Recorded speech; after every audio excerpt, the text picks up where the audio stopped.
আসসালামু আলাইকুম রহমতুল্লাহ। বাংলাদেশের যদি কারোর মানসিক সমস্যায় অর্থাৎ উন্মাদ বা পাগল হয়ে যায়, আমরা তাদেরকে কোথায় নিয়ে যেতে বলি বলেন?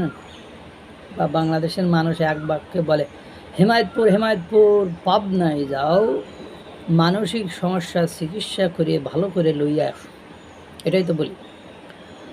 যেটা বলছিলাম, পাবনায় জামাত এবং বিএনপির ভেতরে সংঘর্ষ হয়েছে।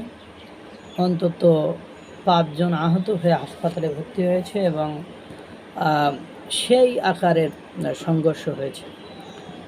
ভিডিও ফুটেজে যতটুকু দেখলাম, বিএনপির লোক ওখানে বিক্ষোভ মিছিল করছে, প্রতিবাদ মিছিল করেছে। তাদের হাতে অস্ত্রশস্ত্র লাঠিসোঁটা নেই। পক্ষান্তরে জামাতের নেতাকর্মীদের হাত খালি নেই, দেশীয় অস্ত্রশস্ত্রে হাত পরিপূর্ণ। একেবারে তাদের প্রত্যেকের হাতে সর্বনিম্ন একটা লাঠি আছে। নারায়ে তাকবীর, আল্লাহু আকবার স্লোগানে তারা এগিয়ে যাচ্ছে। সেখানে বিএনপির যে কেন্দ্রীয় কার্যালয় বা অফিস রয়েছে, সেই অফিসে তারা ভাঙচুর করেছে।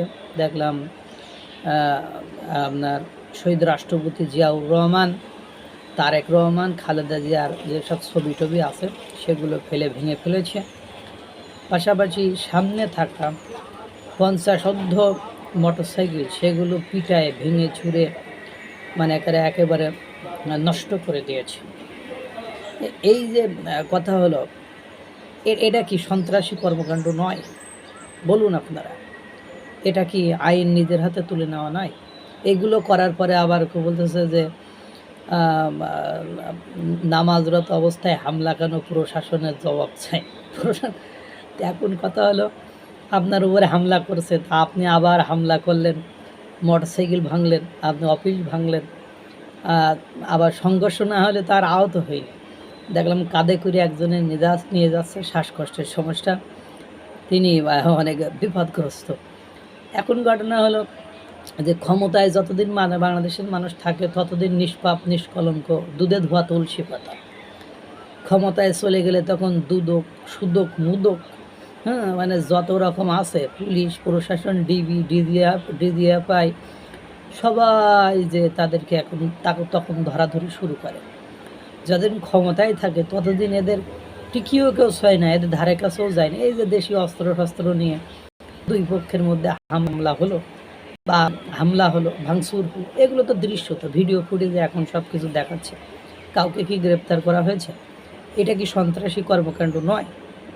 যে সন্ত্রাসী কর্মকাণ্ড কি, যে ক্ষমতায় থাকে না, যে আগে যে কর্মকাণ্ডগুলো করেছে ওইগুলোর নাম সন্ত্রাসী কর্মকাণ্ড? এই যে রইসউদ্দিন হত্যা মামলায় ভিডিও ফুটেজে সব কিছু দেখলেন, এটা সন্ত্রাসী কর্মকাণ্ড নয়, এটা মানবতা বিরোধী অপরাধে কর্মকাণ্ড নয়। হাসনাত আবদুল্লার গাড়িতে 10 জন না 12 জন আক্রমণ করেছে, সেটা সন্ত্রাসী কর্মকাণ্ড।